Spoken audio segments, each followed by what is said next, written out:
So in content world, there's a phrase, pardon the French here, called the enshittification of social media, right? So it's like these content farms that just churn out crappy content.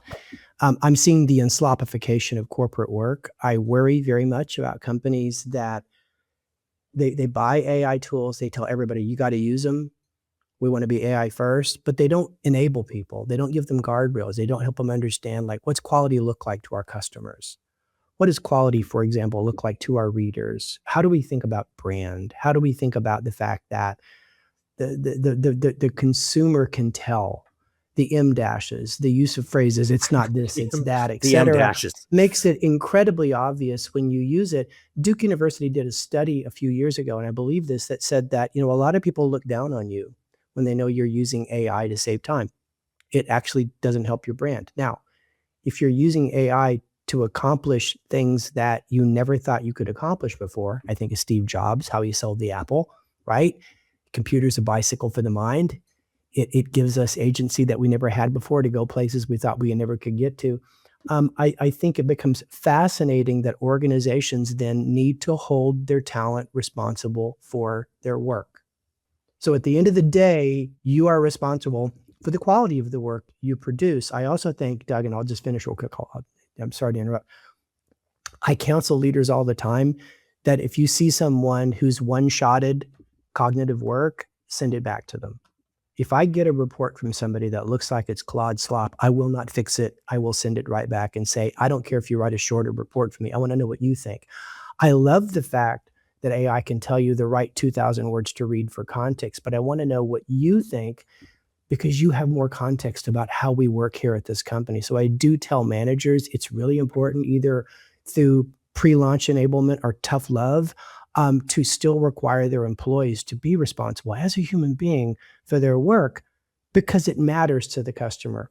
It matters to the reader. I've actually surged in my readership during the last few months because I feel like I'm writing real stuff in a world where everybody's one-shotting things on Claude or ChatGPT. Well, I mean, I think it's also the fact that your stuff is incredibly compelling and a subject matter that people are thirsting for a perspective like yours to read. So my cynical brain, the bad angel, says to me, well, we parents tried to hold the line for our kids with regard to mobile devices and social media, and now everybody's walking around literally walking with a phone in front of them around towns, in public areas, through businesses, with the minute they and the minute they stop at a stoplight, you can see they reach for their phone, and all of a sudden the light turns green. It's one of my pet peeves, by the way. I see it all the time. Dinner. At dinner. Correct. Oh, it's the worst. A date. So what do you do as an organization? Do you literally freeze dry a few of the people who exist today? How do you keep the wall from crumbling? Do you hold people back and say, you're going to be one of the ones that can tell the story in 10 years, so you don't get to use it while everybody else does, so you can hold the culture accountable? I mean, what happens here when the thing fast forwards 15 years and everybody has been slopified? Yeah, I think we have to, as an organization, be very aware of the outputs that work. And I'll explain what I mean by that work. One of the best pieces of advice I ever got from my literary agent 25 years ago, before I published my first book, 30 years ago when I was writing my first book, is she says, Tim, whatever you do, your book has to work. I go, what do you mean the book has to work? She goes, the book has to sell itself because it's emotionally compelling and people can't help but share it. And it has to do it on its own because you're going to get exhausted trying to promote it. So just focus on that book working. And I said, well, how do I do that? She goes, write what you know, and what you put out, be the only person in the world that could have put that out, and it will always work. And boy, was she right. And I wrote 5 books, and the first book sold 1 million copies or more.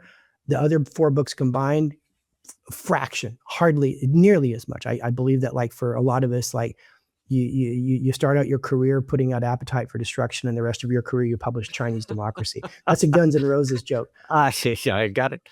I think organizations need to become much more aware of what works and they're gonna understand if they really drill down to what is taking a life of its own on with other human beings and selling itself at a low cost of entry, or if we use viral ways of talking about it, a high infection rate, a high R naught rate.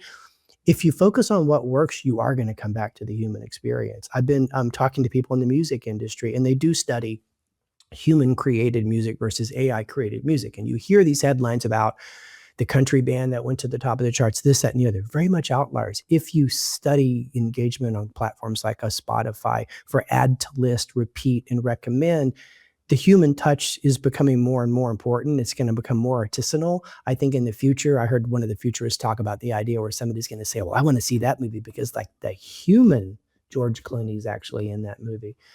I do think that if companies focus on what works, they're going to come back to the human value add. The question is, how do they scale that in a world where their competitors put out slop? I do think also that when you take a look at the margins you will make with human produced work, I think it's going to be a very strong defensible business in the future too. So I think as much as I get excited about AI, I get excited about AI with much guardrail in mind about what its upside potential is. It's like there's certain things, that kind of demo great in the lab and you put them into the real world and they don't quite produce the same results. And I think that's kind of what we've been seeing with AI in the last few years. And I don't think that'll change overnight. Kind of refer to what I was saying. It's gonna require some real changes in the equilibrium of the world for us to be satisfied with slop.